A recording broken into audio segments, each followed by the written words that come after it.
It's Bacharya from USB Unboxing Science and Business, this time back with another video on General Theory of Relativity.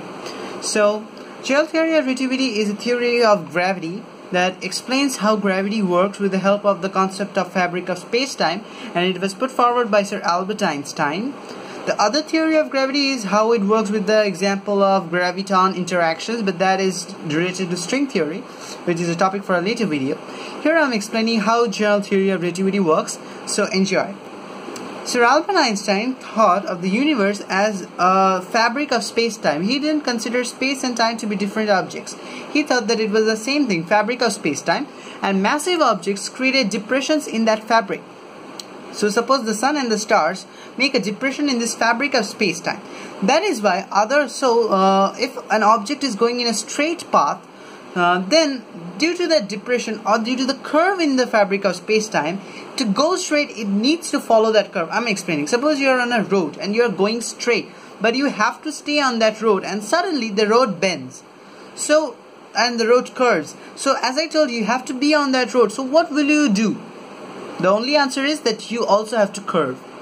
That is why you can stay on the road. For the earth or a photon to stay in the fabric of space-time, it needs to go or follow the fabric of space-time. It just cannot go outside the fabric of space-time. So if it was going straight due to motion, due to its inertia, it has to move. It has to curve it has to move in a curved path to accommodate that curve or the depression in the fabric of space-time. Suppose this is the sun and it has caused a depression like this. The earth was going straight, but since the space itself is curved like this, the earth needs to go in a curved manner just to stay on that fabric of space-time. The same thing happens with a photon. It has no mass, so it doesn't make any sense when you compare it to Newtonian gravity, that F equals to G m1 m2 by r square formula. Here m1 or the mass of the light is 0, so the entire F or the force is 0. So Sir Isaac Newton couldn't explain how the photon was being bent. So actually that time this concept didn't even arise. Sir Albert Einstein was the first to say that stars bend starlight. The sun bends starlight from a distant star. That's how General Theory of Relativity works, just to accommodate the curve or the distortion or the depression in the fabric of space-time. Objects need to follow a curved path and they move just to accommodate that fact. So that's why the Earth does, the Jupiter planet does, the Saturn planet does, and so does a photon. A photon doesn't need a medium to travel, but it needs space to travel.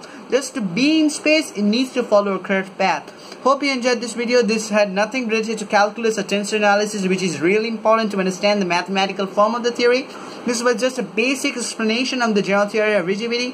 Hope you enjoyed. If you did, give it a thumbs up. If you have any feedback or comments or questions, put them in the comment section down below. And I'll soon be making a series on quantum mechanics, explaining that graviton theory I told you related to string theory. I will also be doing that. So if you want to get those videos and stay updated, don't forget to hit the subscribe button and click the bell icon so that you get updated every time I make a video. So till then, peace.